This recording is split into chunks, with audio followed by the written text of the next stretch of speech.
اچھا ایک گانا ہے وہ میرے خیال سے وہ انڈین گانا ہے، سن لے ذرا ہاتھوں میں تیری ریکھاؤں سا. یہ جب میں گانا سنتی ہوں مجھے ایسا لگتا ہے کہ اللہ تعالیٰ انسان سے کنورزیشن کر رہا ہے، جو اس نے وہ لکھا اس طرح سے ہوا ہے.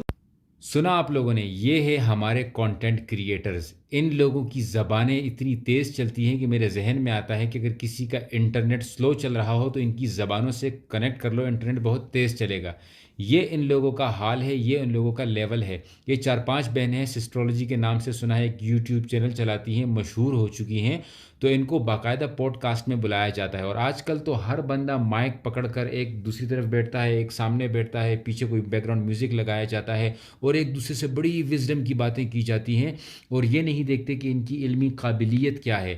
صرف مقبول ہونا وہ قابلیت نہیں ہے، مقبول ہونا قبولیت بھی نہیں ہے. مقبول تو بس آپ ہو گئے تو ہو گئے، ختم ہو گئی بات. اب یہ لوگ ہیں جو معاشرے کو سدھارنے کا ذمہ لے کر پوڈ کاسٹ کے ذریعے عجیب و غریب قسم کی باتیں کر رہے ہوتے ہیں.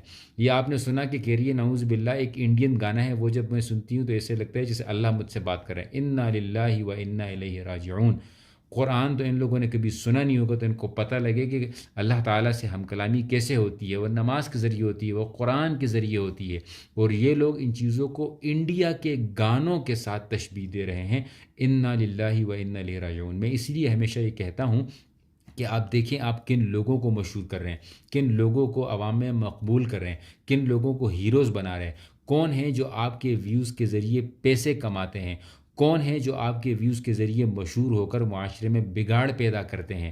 یہ وہی بہنیں ہیں. ان میں سے ایک بہن اپنے باپ سے پوچھتی ہے کہ بوائے فرینڈ بناؤں، تو باپ بولتا ہے ہاں لیکن میں بھی بناؤں گا. ڈیٹ پر جاؤں تو باپ بولتا ہے کہ ہاں میں بھی جاؤں گا.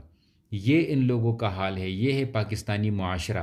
یہ ہے ہمارے یوٹیوبرز جن کو سر پر بٹھا کر وائرل کر کے پیسے دے کر شہرت دے کر ان سے پھر اسلام سیکھا جاتا ہے، ان سے پھر جو ہے وہ وزڈم کی باتیں کی جاتی ہیں.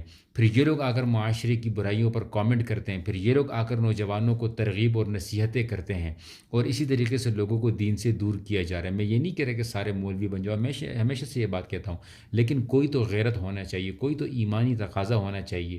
اس طرح کی یوٹیوبرز میں ہزاروں دفعہ ویڈیوز بنا چکا ہوں کہ ان لوگوں کو رپورٹ کریں یا ان لوگوں کو آپ اوائڈ کریں یا ان لوگوں کو آپ اگنور کریں، لیکن نہیں، لوگوں کو تو کانٹینٹ چاہیے. 4-5 بہنیں ماڈلنگ کر رہی ہوتی ہیں اور لوگ خوشی سے دیکھ رہے ہوتے ہیں اور یہ پیسے بنا رہے ہوتے ہیں. پھر یہ آ جاتے ہیں پوڈ کاسٹ لے کے، مائک ایک دوسرے کے سامنے رکھ لیتے ہیں، چاہے وہ پرینکسٹر ہو، چاہے وہ ولاگر ہو، چاہے وہ ڈاکٹر ہو، چاہے وہ سنگر ہو، چاہے وہ یوٹیوبر ہو. بھائی ان کو سامنے بٹھا کر وزڈم کی باتیں کی جاتی ہیں. ان کا بیک گراؤنڈ کیا ہے، ان کو معاشرے میں ان کا کردار کیا ہے، یہ کیا کرتے ہیں، اس سے کوئی لینا دینا نہیں ہے. اور دین کو اتنا مذاق بنا دیا ہے کہ اس طرح کی خواتین سے بھی دین کی باتیں ہم سنیں گے. جب کسی مولوی کو بلایا جانے کا کہا جاتا ہے، جب کوئی مولوی ان کو نصیحت کرتا ہے تو کہتے ہیں یہ پرانے زمانے کے لوگ ہیں، ہم نئی سوچ والے لوگ ہیں، ہم میں شعور ہے، ہم مشہور ہیں، ہم نے اپنے بلبوتے پر پیسہ بنایا ہے. اس طرح کے تکبرانہ سوچ رکھنے والے اور اس طرح کے خود ساختہ ہیروز یا ہیروئنس کو جب پوڈ کاسٹ پر بلائیں گے تو اس طرح کی باتیں ہوں گی. لیکن اس ویڈیو کے بعد بھی میں یہ دعوے سے کہتا ہوں کہ کچھ نہیں ہوگا. میں اپنی کوشش کر سکتا ہوں، کوشش کرنا انسان کے ذمہ اللہ تعالیٰ نے رکھا ہے. باقی آپ لوگ میری بات مانیں یا نہ مانیں یہ آپ لوگوں کی مرضی ہے، لیکن گزارش ہے کہ اس ویڈیو کو ان لوگوں تک پہنچائیں اور یہ خاتون آئے اور یہ کلیئر کرے اور یہ معافی مانگے کہ اس نے یہ بات غلطی سے کی ہے، تاکہ معاشرے کو یہ پتہ لگ سکے کہ ہاں یہ واقعتاً ایک غلطی ہے اور یہ کوئی اس طرح کی بات نہیں ہے. اس طرح ان کے جو چاہنے والے لوگ ہوں گے کل کو وہ اور لڑکیاں بھی اٹھ کر کہیں گی کہ وہ فلاں گانا میں سنتی ہوں تو نعوذ باللہ ایسا لگتا ہے کہ اللہ تعالیٰ مجھ سے ہم کلام ہے اور دین کو گانوں سے سیکھے جانے لگے گا. یہ کوئی نئی بات نہیں ہوگی. یہ بات بھی اپ کمنگ آنے والی ہے، بشرط یہ کہ اگر ہم لوگوں نے اپنے نوجوانوں کو اس گند سے روکا نہیں. اگر نہیں روکیں گے تو ہم اس حد تک گر جائیں گے کہ شاید پھر ہمارے لیے اٹھنا ناممکن ہوگا. آپ سے گزارش ہے کہ اس ویڈیو کو زیادہ سے زیادہ شیئر کیجیے گا. جزاکم اللہ خیرا. السلام علیکم ورحمۃ اللہ.